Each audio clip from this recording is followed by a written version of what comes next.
pagbati na may ngiti sa aking mga labi. Naghahanap ba kayo ng makakatuwang sa pagre-review ng inyong anak? Meron yan sa DepEd. Ang ETUlay online tutorial ay libre at handog ng ating kagawaran sa pangunguna ng OUA ICTS EdTech. Ito ay isang proyektong makatutulong sa mga mag-aaral, katuwang ang mga magulang o kasama sa kani-kanilang tahanan para masagutan at maunawaan ang mga modules. Hangad din ng programang ETUlay ang matulungan ang ating mga guro sa kanilang mga blended learning classes. Ang ating ETUlay ay mula kinder hanggang senior high school. Bukod sa academics, meron din tayong mga special programs gaya ng All is Wellness, Reading and Math Remediation, Storytelling, Mommy Tech Talks, Classes sa Gramatika, Speech Class, Financial Literacy, at marami pang iba. Pinalawig din ng ETUlay ang ating Alive program para sa mga mag-aaral mula grade 1 hanggang grade 3. Gayon din ay mayroon tayong ALS program at SPED tutorials na makasisigurong makakamit ng lahat ang inclusive education. May SPED hotline na rin para sa inyong mga katanungan patungkol sa special education.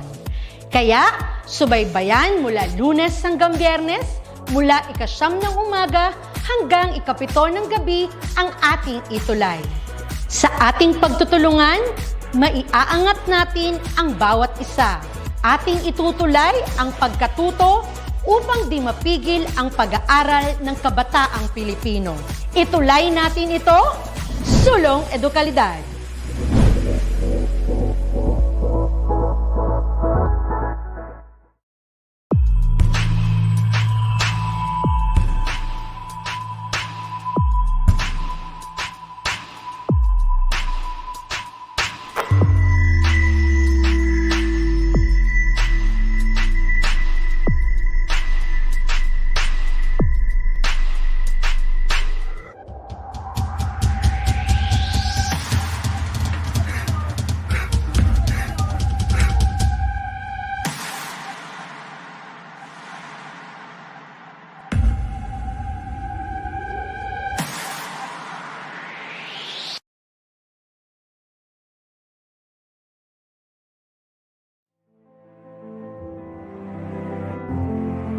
Si ALS Learner JC is a proof that life offers second chances.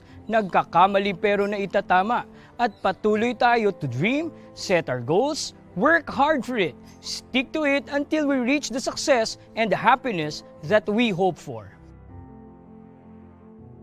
Ako po muli si Sir A, ang inyong ALS coach dito lang sa Alternative Learning System sa DepEd TV.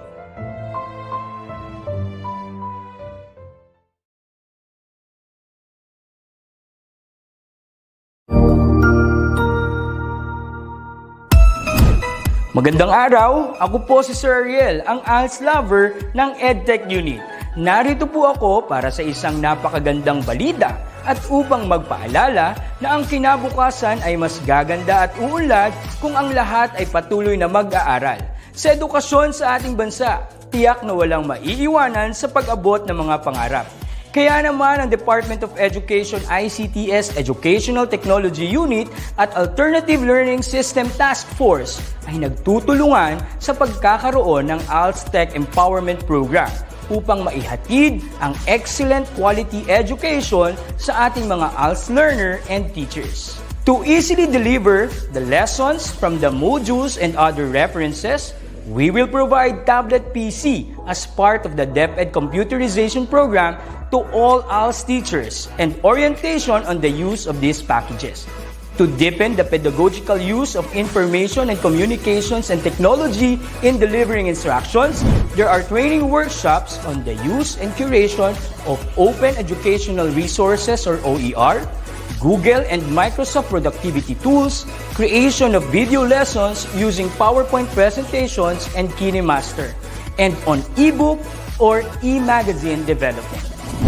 To create an avenue for remedial lessons that is open to all learners, teachers, and parents, We will have the ETUlay free online tutorial and mobile ETUlay, where we will visit remote schools to feature the best practices of our ALS teachers and learners. Sa mga out-of-school youth and adult, laging tatandaan na may pag-asa upang makapagpatuloy sa pag-aaral. May ALS para sa inyo. Ang edukasyon ay para sa lahat. Para sa bata, para sa bayan, para sa guro. Sulong Edukalidad.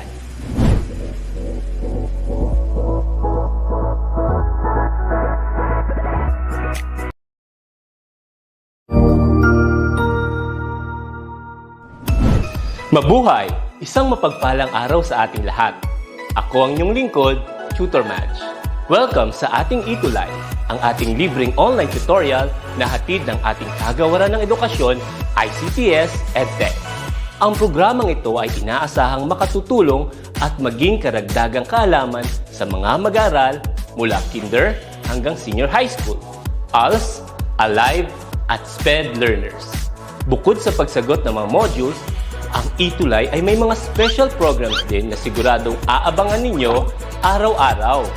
Katuwang ang ating mga minamahal na mga magulang at guro ay maitutuloy natin ang pagkatuto.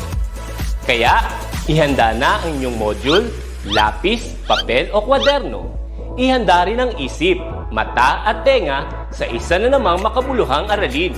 Tayo nang matuto kasama ang inyong volunteer online tutor sa oras na ito.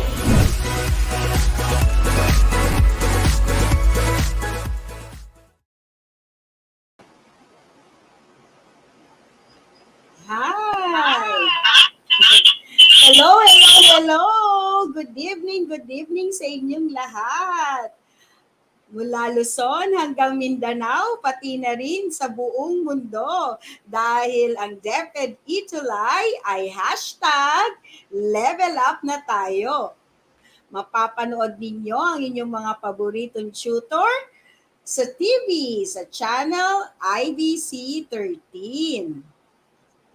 O nagulat ba kayo? Siyempre, hindi ako ang inyong tutor this program sa Alternative Learning System. Pero dahil tulungan ng mga tutors para itawid ang inyong pagkatuto, ako po ngayon ay papalit muna panandalian kaila tutors ng ALS. Okay? So ang ating topic for this week is about Mathematics High School Quarter 3, Computing Interest and Monthly Amortization. Ayan. So tuturuan ko kayo kung paano mag-compute para alam ninyo kung paano nalalaman ang mga interest sa mga pera natin sa bangko. Ayan. Yung mga iniipon natin. Okay? Siyempre, andyan pa rin ang inyong mga tutors. Si Tutor Yani ng SDO Las Piñas, ang ating mentor. Si Tutor Ses ng SDO Las Piñas pa rin, another mentor natin. And we also have Tutor MJ from SDO Las Piñas pa rin, ang ating mentee. Ako rin po ay isang mentee. Kung ako po ay napapanood ninyo, ako po ay mapapanood ninyo sa Math Remediation Grade 4 to 6. Ako po si Tutor Tolen. Ayan. So ang ating mga mentors and mentee ay may inaasikaso sa mga oras na ito. Pero dahil tulungan tayo sa pagkatuto, ako muna po ang inyong mentee for tonight. So what is our objective for this episode? So after going through this episode, you are expected to compute interest, maturity value, future value, and present value in simple interest environment. Ayan. Ano-ano ba yung mga value na yan? Malalaman natin maya-maya. So bago natin simulan ang ating topic for tonight, we will have a review first. Express the following as decimal. Number 1, what do you think is the equivalent decimal of 12%? Ayan. Medyo nagba-blackout tayo ngayon dahil yung ating panahon ay medyo umuulan. Pero huwag kayong mag-alala, may tatawid natin ang episode natin tonight. So number 1, 12%. Number 2, 10.5%. Number 3, 300%. Number 4, 81%. So write your answer in our comment section. What are the equivalent decimal of the following percentages? So I'll give you 20 seconds para mag-type sa ating comment section ng inyong mga sagot. Yan. Hello sa mga mentors and mentee. Tutor Ses, hello. Tutor Yani, Tutor MJ. Andito ako sa inyong platform tonight. Hello din sa mga AL student ng mga mentors and mentees natin. Hello din kay Cap Mill. Nice meeting you, Cap Mill. Yan. Ano kaya ang mga tamang sagot? Let's see. So number 1, 12% is equivalent to, very good, that's 12 hundredths or 0.12. Number 2, 10.5%, very good, it's equal to 105 thousandths, okay, or 0.105. Ayan, very good. Aldrin Ramos, tama ang iyong sagot. Okay. Ayan. Okay, number 3, 300%, ilang kaya yan sa decimal? Okay, very good. It's 3. And number 4, 81% is equivalent to? Yan, ang galing-galing nyo naman. That's typographical error, but it should be 81 hundredths. Medyo nagkalapit kasi yung dalawang number sa aking keyboard. So 0.85. So to recall kung paano pinapalitan ng percentages to decimal, all we have to do is to drop the percent sign and then replace it with a decimal point. Then move. You move it to the left.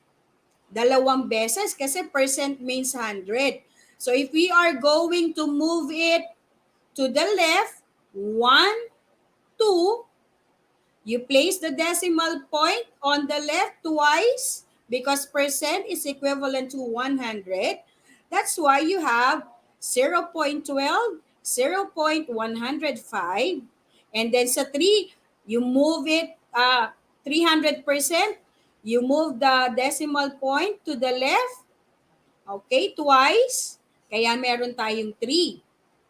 Dito naman sa 81%, pardon me ha, that should be 1. So it should be 81 hundredths. Ayan. Or we can also, after dropping your percent sign, pwede rin natin siyang i-divide sa 100. So you will have 12 over 100 and 12 over 100 is also equal to 0.12. Ganun din sa 10.5 of percent. Pag in-over niyo yan sa 100, the same pa rin ang decimal na lalabas. Likewise, with 300 divided by 100, you will have 3. And 81 over 100, you will have 81 hundredths. Ayan. So, sana na-recall ninyo yan, ha? Okay. Review pa rin tayo para lahat ng mga, kasi matagal din tayong nagbakasyon, di ba? So, kailangan nating alalahanin lahat ng mga formulas na tinuro ni Tutor Ses, ni Tutor Yani, saka ni Tutor MJ. Let's review. Number 1, which of the following is the formula to find the simple interest. So all you have to do is to type on the comment section the letter of your choice or of your answer. Letter A, you have I is equal to PRT. Letter B, you have I is equal to P times the quantity of 1 plus R raised to T. Letter C, you have I is equal to F minus P. And letter D, I is equal to F over the quantity of 1 plus R raised to T. I'll give you 3 seconds. What do you think is the formula to find the simple interest? Is it A, B, C, or D? Aantayin ko ang mga sagot ninyo sa comment section, ha? Okay. Very good. The answer is A. Yan. Good job. Okay, let's have another. FP is equal to 4,500. R is equal to 1.25%. And T is equal to 5 years. Find the simple interest. So using the formula, I is equal to, okay? Good. Ayan, tama. May mga nag-type na I is equal to PRT. That should be the formula that you will use. Okay? And then, all of these things, all of these numbers that are given, all you have to do is to substitute it on the formula for finding the simple interest. Let's find out what is the simple interest for this given problem. So first thing first, tatandaan ninyo, palitan nyo muna yung rate ng decimal. So yung 1.25%, kailangan nating palitan into decimal. So all you have to do is to move the decimal point twice to the left. So you have 1, 2. Since there is a space here, you have to put a 0 and then put the decimal point on this part. Okay? So that means yung rate natin magiging, how are you going to express the rate in percent? Into decimal. Okay. So magiging 0. Yan. 0.0125 or 125 10,000. Yan. Ang galing naman ng mga tuties nila Tutor Ses, nila Tutor Yani and Tutor MJ. Very good. Okay. Okay. So this time, we have to substitute the principal amount of 4,500 on our formula. The rate, ang rate natin na gagamitin is 0.0125. And then our time will be 5 years. And we are asked to find the simple interest. So substituting the given values, you have P is equal to 4,500. Ano ba naman tong aking kamay? Bakit Okay, i-try natin i-multiply. So 4,500 dapat yan, hindi 4,000. And then ang rate natin is 0.0125 times 5. Okay.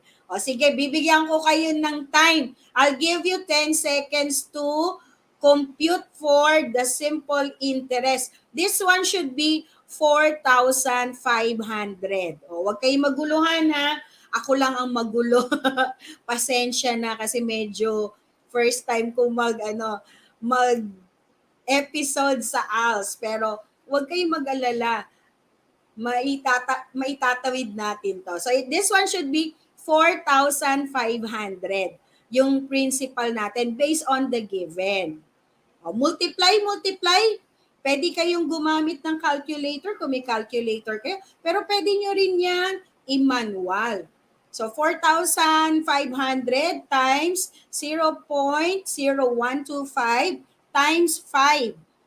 O sige, sabay tayo ha. And write your answer in the comment section. So 4,500 times 0.0125 times 5, ano ang lumabas sa inyo? O, type nyo sa comment section. O, pareho ba tayo ng lumabas? 250? 250 ba ang lumabas o iba? Ano ang lumabas sa inyo? Tignan ko nga. Kung 4,000 times 0.0125 times 5, lalabas talaga 250. Pero dun sa given kasi, it should be 4,500. So what do you think is the correct answer for this problem?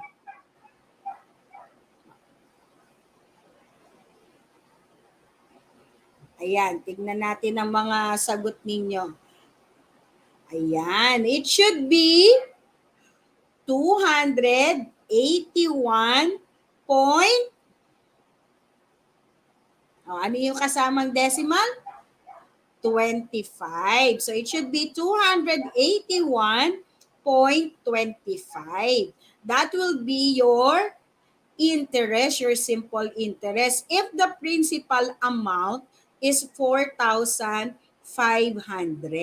Pero kung 4,000 yung inyong principal, ang lalabas talaga na simple interest is 250.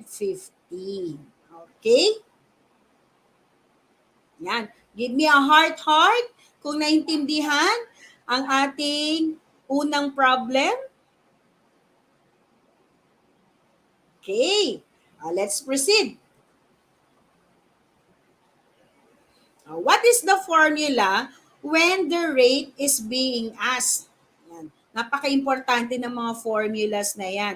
Based on the given simple interest, pwede natin i-manipulate yung formula na yan. Since we are looking for the rate, we have to isolate or ihiwalay natin yung rate dito sa formula na yan. Paano natin gagawin?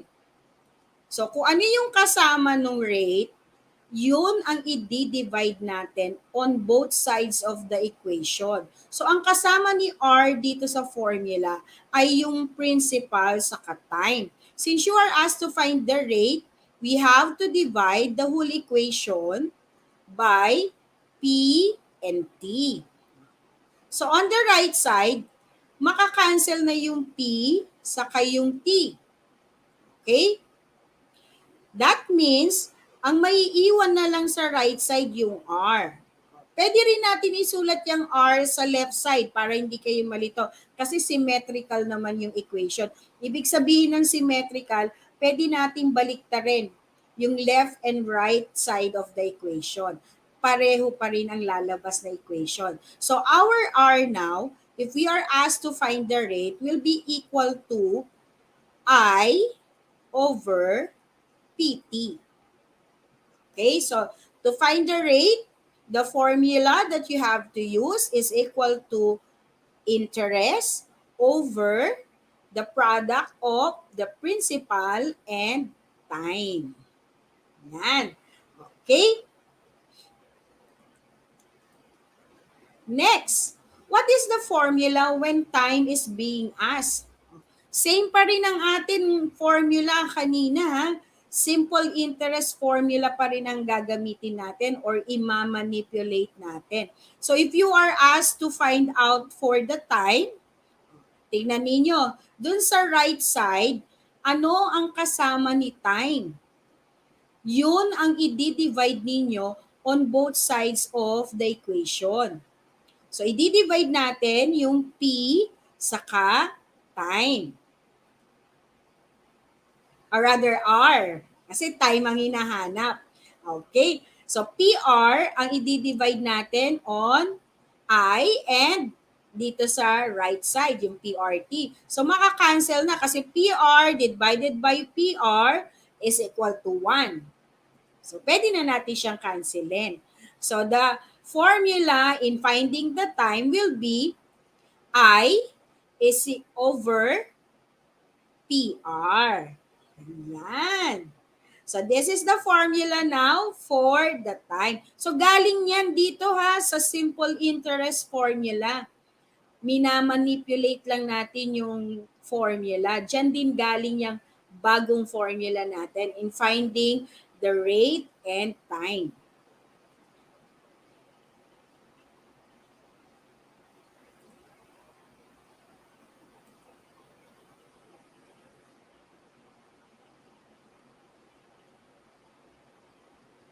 Okay. Ayan, kasi umuulan. Anong nangyayari? Ayan. Ayan. I'm back. Sabi ko sa inyo, maitatawid natin yan. Kahit umuulan, ulan lang yan. Pero ang pagkatuto natin ay tuloy-tuloy lang. For example, we have the following given. The principal is equal to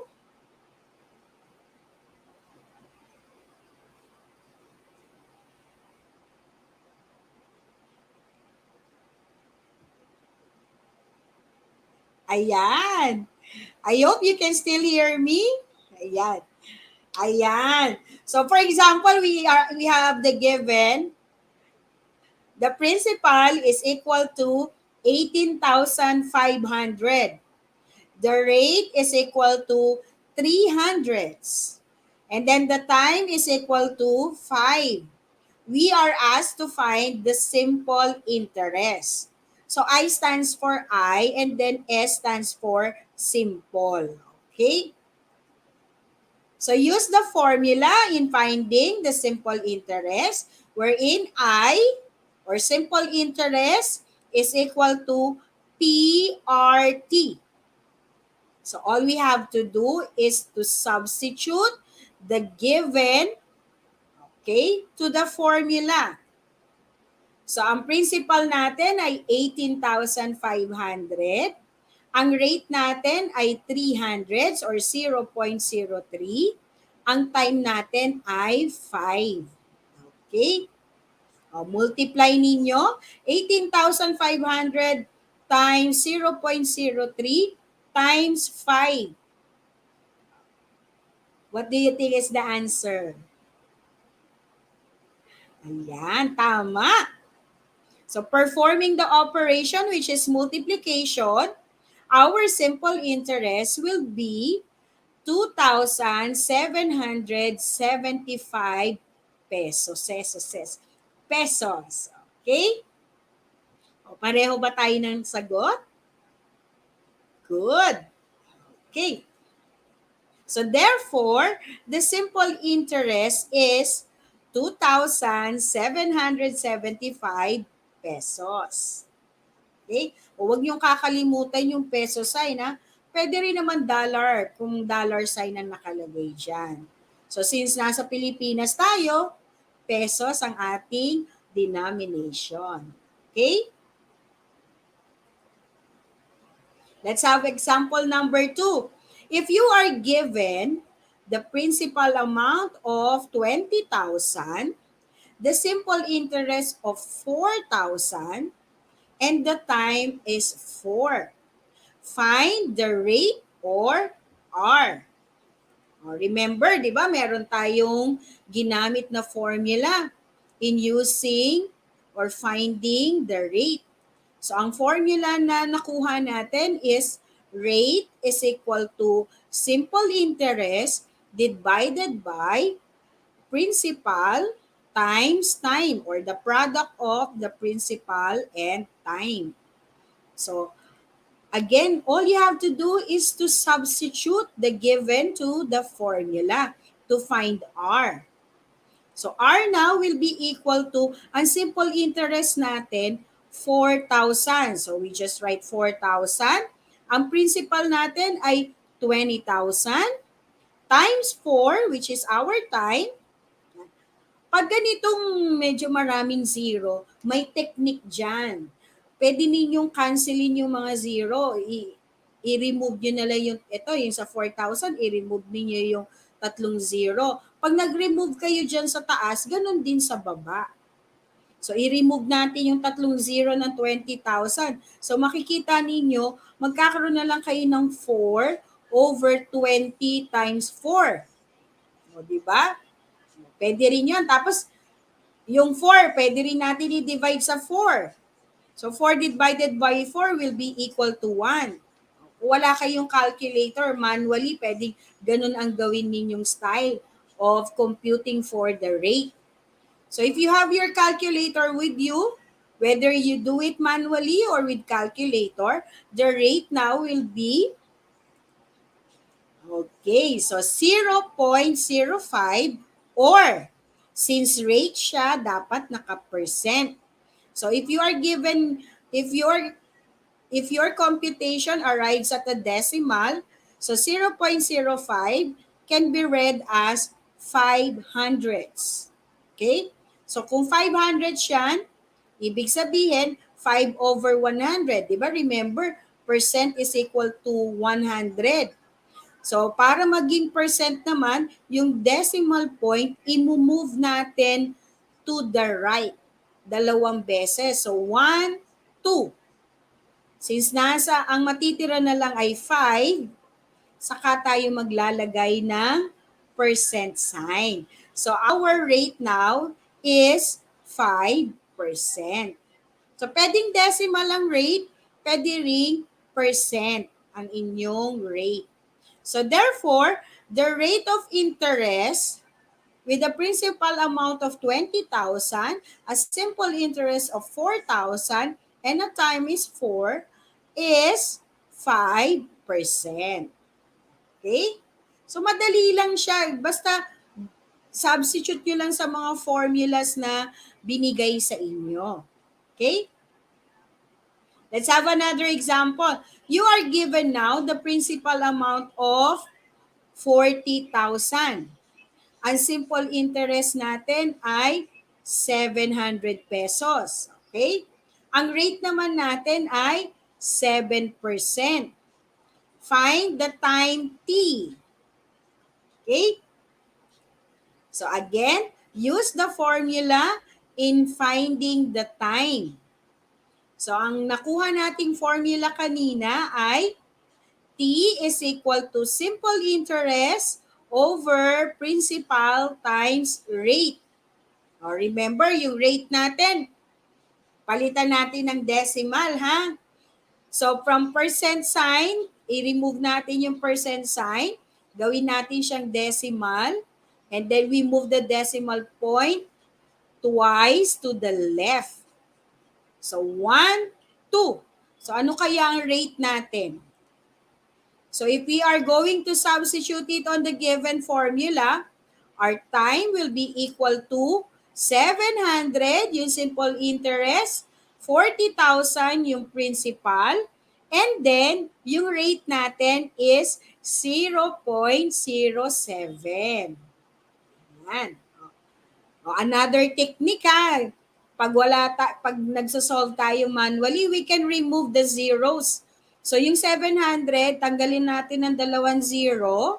Tapos, kung ano yung tinanggal nyo, kung ilang zeros yung tinanggal nyo dyan, ganun din yung gawin ninyo dun sa 40,000. So, tatanggalin din natin ng 2 zero. Okay? Para mas maliit na lang yung i-divide natin. Okay? So, if you are going to use calculator, pwede rin naman tayo gumamit ng calculator. So if you are going to perform the operation, you will now have the time of 0.25. Ilang buwan kaya yun, no? Okay? So therefore, the term or time in years is 1/4. Kasi itong 25, pag dinivide mo to sa 100, ang simplified answer niya will be 1/4. Ayan. So 1/4 year is equivalent to 3 months. Kasi di ba sa isang taon, meron tayong 12 months. So 12 divided by 4, 3 months ang equivalent niyan. Okay? O, give me a heart kung naiintindihan ang aking explanation sa example number 3. Or smiley. Ayan. Salamat. Okay. Let's have example number 4. Ayan. Kailangan talaga alam niyo sa mathematics, the more examples, the better para mas maintindihan natin ang mga sinusolve natin sa mathematics. Okay? Example number 4. If you are given the principal of 15,000 pesos, the time is 4 months, okay? And the rate is 2%, find the maturity future value. So we are going to use the formula in finding the future value. Ano ba yung future value na yan? Ito yung formula niya. So future value or maturity value is equal to principal amount times the sum of 1 and the product of rate times time. Okay? So ito yung formula ha. Tandaan nyo yan. Ito ang gagamitin natin to find the maturity value. Okay? So, all you have to do again is to substitute the given to the formula. So, F now is equal to, ang principal natin ay 15,000. Yung 1, constant siya, ha? Okay. Plus, ang rate natin, kung 2% yan, magiging 0.02. Okay. How about yung time? Kung 4 months. Since in 1 year, there are 12 months, so yung 4 months, i-over natin siya sa 12 months or 4 over 12. Pwede nyo yung i-change to decimal kung gusto ninyo. Pwede rin yan i-simplify. Pwede rin siyang equivalent sa 1/3. Okay? So since there are several operations here, ang gagawin muna natin, i-multiply muna natin tong 0.02 sa 4 over 12. And then we add it to 1. Whatever is your sum inside the parentheses, yun ang i-multiply natin sa 15,000. Okay, pwedeng ganun. Pwede rin natin gawin, i-distribute natin yung 15,000 sa 1, saka dito sa product ng 0.02 and 4/12. Okay? So if we are going to perform the operation, our future value now will be 15,100. Ayan.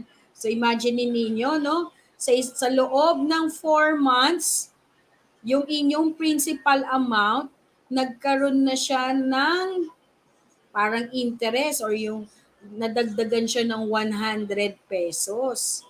Kaya kung i-analyze natin yan, sa isang taon, magkakaroon ka na ng 300 pesos. Kasi sa 4 months, meron ka 100. Di ba? So, sa isang taon, magkakaroon ka na ng 300 pesos. Okay?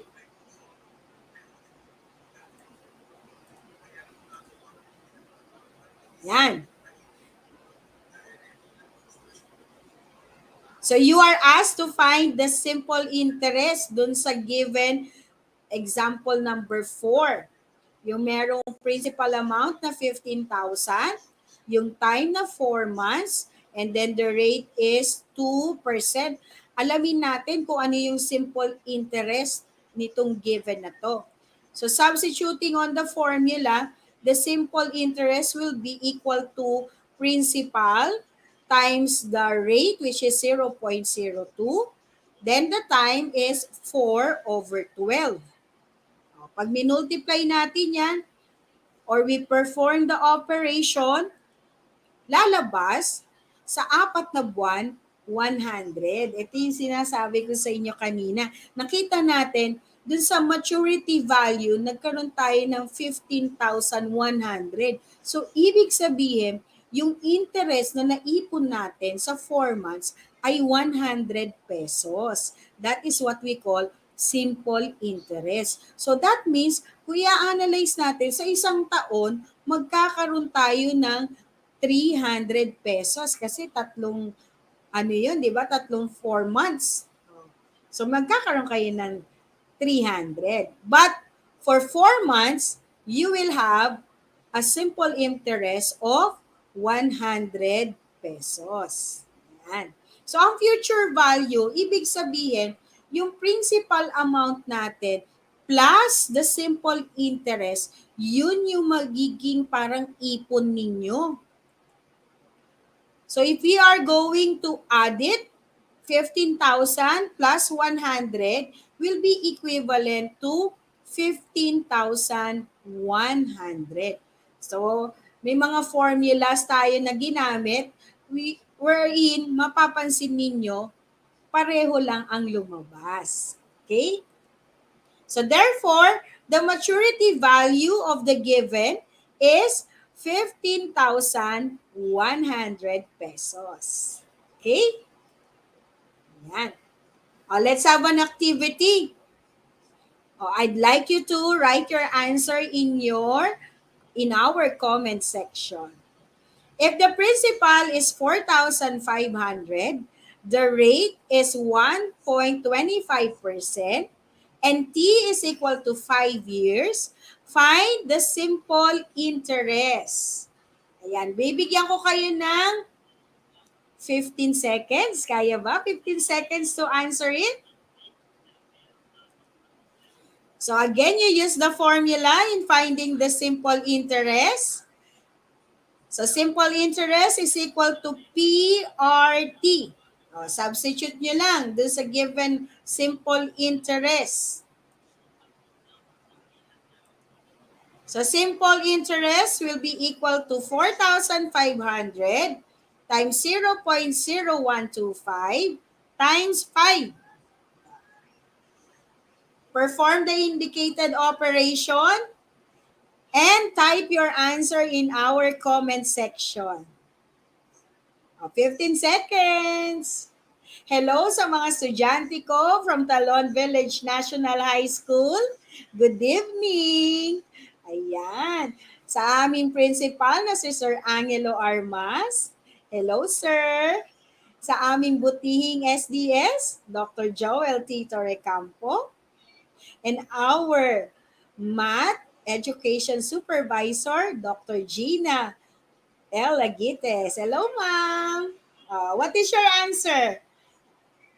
Ayan, very good. The simple interest is 281 and 25 cents. So therefore, the simple interest for this given is 281.25. Ayan. Very good. Okay. Let's have another. If the principal is 5,000 and the rate is 2% and the time is 8 months, find the maturity value. Which formula will you use? Dalawa kasi yung formula, di ba? Yung binigay sa inyo kanina. So, pwedeng F is equal to P times 1 plus the product of rate and time. Pwede niyong gamitin yan. So, if you are going to use that formula, make sure that you have to express the time in years. So, kung 8 months yan, 8 months. Saan natin siya i-over? Yan, i-over natin sa 12. Or if we are going to simplify this fraction, it will be equal to 2/3. Paano nakuha yung 2/3? We divide the GCF of 8 and 12, which is 4, So 8 divided by 4 is 2. And then 12 divided by 4 is 3. So this is the simplified fraction of 8/12. 2/3. Meron na tayong time. Okay? Tapos, syempre, alam nyo na dapat kung paano mag-convert ng rate sa decimal. So, yung 2% magiging 0.02. Substituting in our formula for maturity value. So, 5,000 times 1 plus 0.02 times 2/3. Bibigyan ko ulit kayo ng 15 seconds to answer. Hello, Tutor Says! I hope you're watching us right now. Lodi, Yani, hello! And Tutor MJ, I hope to see you soon. Ayan. Compute na. What is our future value or maturity value? Okay, if we perform the operation, our future value or F is equal to 5,066 and 67 cents. Okay? If you are now going to use the other formula, wherein we look first for the simple interest. So substitute to the given formula. You have 5,000 is your principal. Your rate is 0.02 and 8/12 naman yung time natin. Okay? Performing the operation, our simple interest will be equal to 66.67. And then, since hinahanap natin yung maturity value, the other formula that you can use to find the maturity value is P plus simple interest. So, ang principal natin ay 5,000 plus 66.67 yung simple interest. So, that means ang maturity value natin will be 5,066 and 67 cents. Okay? So, 5,000 pesos and 66 and 67 cents. Ayan. Okay. Good job. Okay? For our activity, activity number 3, you are asked to fill up this table. Yung principal, missing sa second row. Then you have the rate, you have the interest, and then the maturity value. Okay? So, bibigyan ko kayo ng, hindi natin tatagalan, pero syempre, tutulungan ko kayo sa bawat example dito sa activity na to. Okay? So, let's look first for the first set of numbers. For 60,000 principal, the rate is 5%, the time is 3 years. So, hanapin muna natin yung simple interest, then hanapin natin yung maturity value. Okay? So, for the simple interest, we all know that the formula is P times R times T. So, substituting the given, ang ating principal ay 60,000. Ang rate natin ay 0.05 or 5%, and then the time is 3. Substitute on the given formula. Bigyan ko kayo ng 15 seconds ulit para mag-compute. So, 60,000 times 0.05 times 3. Yan. Hello, Tutor Meal. Direct Meal. Yan, sana hindi na ako nawawala. Okay. Yan, maitatawid natin to talaga, Tutor Meal, kahit umuulan. So, the simple interest is equal to 9,000. Okay? So the simple interest is 9,000. So this time, we have to look for the maturity value. So gamitin na natin yung pangalawang formula wherein the future value is equal to the principal plus the simple interest. Yan, yung S na punta doon. Simple interest yon. So, ang principal natin ay 60,000. Ang interest natin ay 9,000. So, therefore, 60,000 plus 9,000, you have 69,000. So, the maturity value now is 69,000 pesos. Ayan, o di ba madali lang? Okay? Let's have the next one. We have the following given. We have 1.5%. The time is 2 years. The interest is 1,200. So, ang hinahanap natin si principal sa kasi maturity value. So, hanapin muna natin si principal kasi we have the formula. The principal is equal to simple interest or I over rate times time. So, ang ating interest is 1,200 and our time is our rate is 0.015. Okay? And then 2 years. Okay? So, kaya nagkaroon ng 2. So, 1,200, perform the indicated operation. So, multiply muna natin itong nasa baba. Then, we divide it from 1,200. So, ang principal natin will be 40,000. Okay? So, if our principal is 40,000, ano kaya ang maturity value? So, using the formula again, future value is equal to P plus interest, simple interest. So, ano ba yung P natin na nakuha? 40,000. Ano ang interest? 1,200. Okay. So, add lang natin yan. 40,000 plus 1,200 will be equal to 5 seconds. Type it in our comment section. Ilan kaya ang maturity value? Yan. Very good. So, the answer is 41,200 ang maturity value. Okay? Okay, let's have the last one. We have 20,000.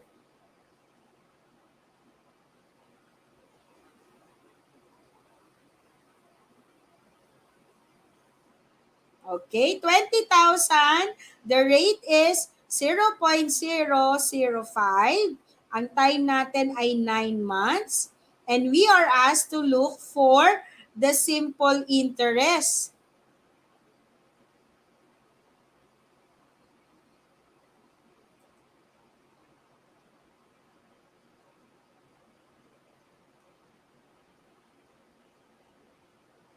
Ayan. We are asked to look for the simple interest. Ayan. Ito siguro dahil dun sa pag-upload, no? So, ang maturity value is 20,075. And then minus. Okay, para makita natin yung simple interest. Minus 20,000, which is the principal. So, we now have, yan, 75 na lang ang natira for the interest. Okay? So, dito sa given example, hinahanap din dito yung rate. So, di ba yung formula natin kanina sa rate is interest over principal times, okay, the time.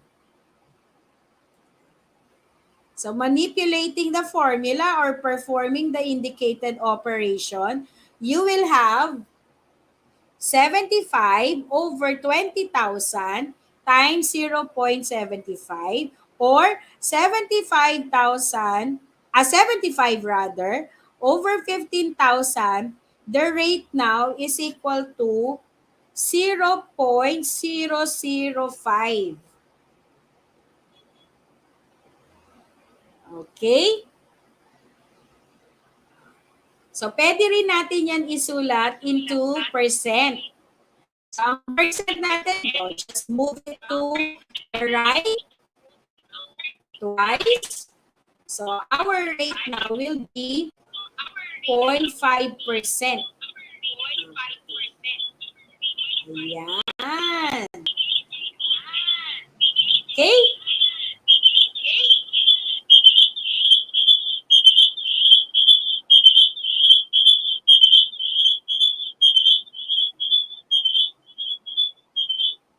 Ayan, medyo may nag-e-echo sa aking parte na ito. Ayan. Ayan. I hope you learned something from me. Tingnan nga natin kung meron pang activity. Ayan, meron pang activity number 4. Ayan, let's try to fill up this table with the following missing value. We have the interest on the first part and maturity. And then the second row, you have the principal and maturity value. Then, for the third row, you have the time and interest for you to look for. Okay? Let's have the first one.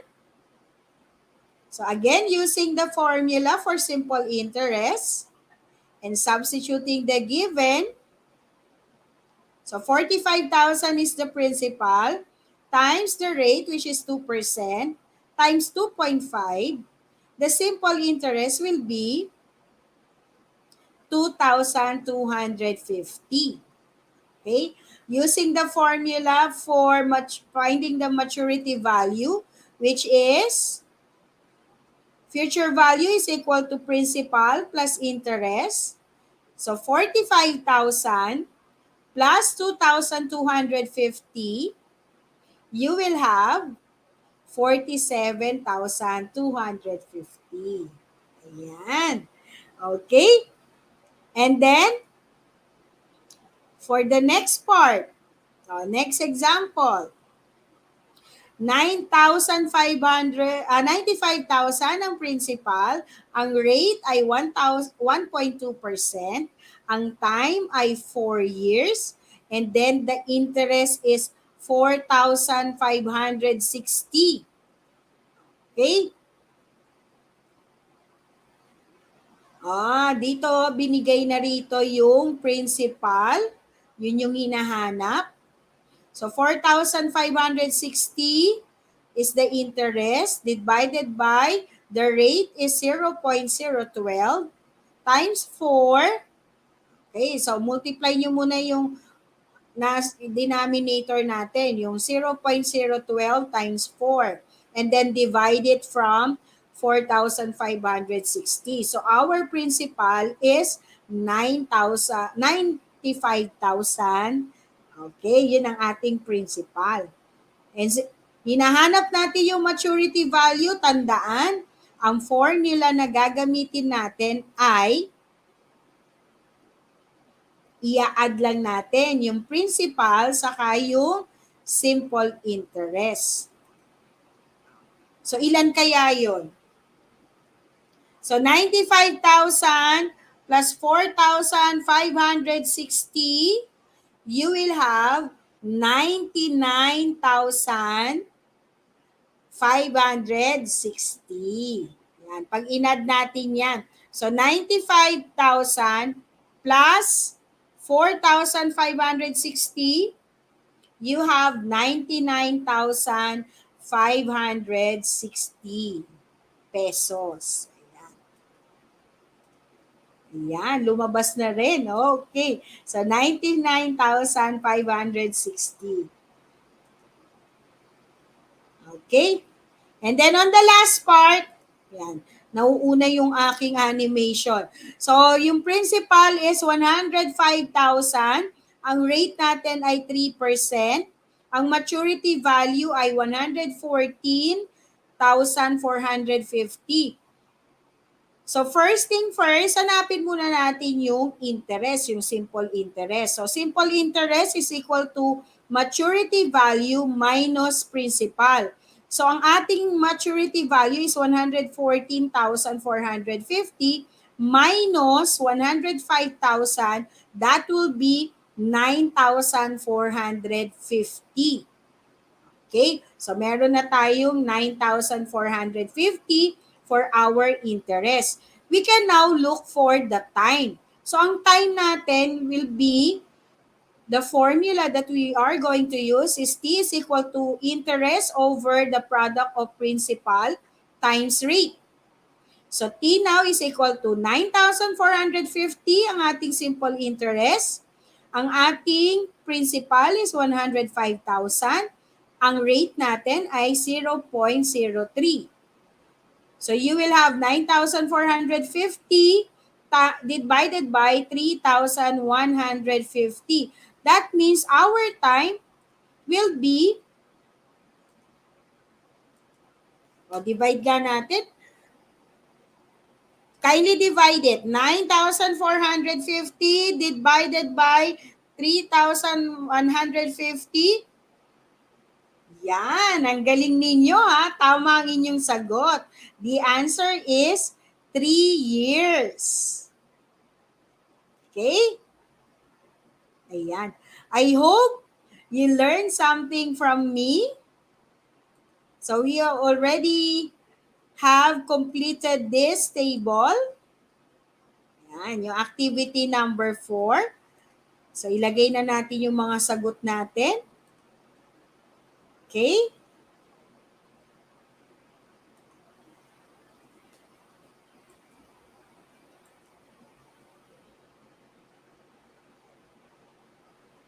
So read the paragraph carefully and supply the missing terms in the blanks that will make it logical. In doing a business transaction, one of the essential things to consider is the interest because it will be the basis whether you have gained or lost. When the interest is computed based on the principal, it is called, kanina lumabas na, it is called simple interest. Its formula is I is equal to PRT. There are other components included in the simple interest formula, such as principal or present value, rate, time, and maturity value. In finding the principal, the formula that you will use will be P is equal to I over RT. Meanwhile, the rate must be expressed in decimal. And in finding its value given the simple interest, principal, and time, you will use the formula R is equal to I over PT. Ayan, na-move doon. Moreover, time should be expressed in years. In a simple interest environment, the formula to be used in finding the time is equal to I over PR. Okay. Ayan. Pasensya na kayo ha. Pati yung mga given natin na words nagmo-move. Sumasabay sa ulan. Okay. Lastly, maturity value can be obtained by adding the principal and simple interest. Or if the simple interest is not given, you can use the formula F is equal to P times 1 plus RT. Ayan. I hope you learned something from me. So in behalf of Tutor Yani, Tutor Says, our mentors, and our mentee, Tutor MG from SDO Las Piñas, ako po si Tutor Tolen, nag-iiwan ng mga kadagang, as I always say, hashtag, happy lang always. Ingat! I hope to see you next week.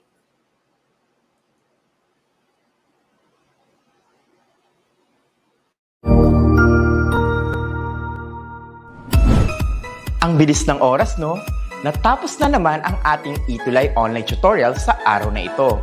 Ikaw ba ay may mga bagong natutuhan? Kung opo, abangan bukas ang ating mga kaabang-abang na ETUlay program. Gamitin ang hashtag ETUlay Level Up. Kita-kits bukas!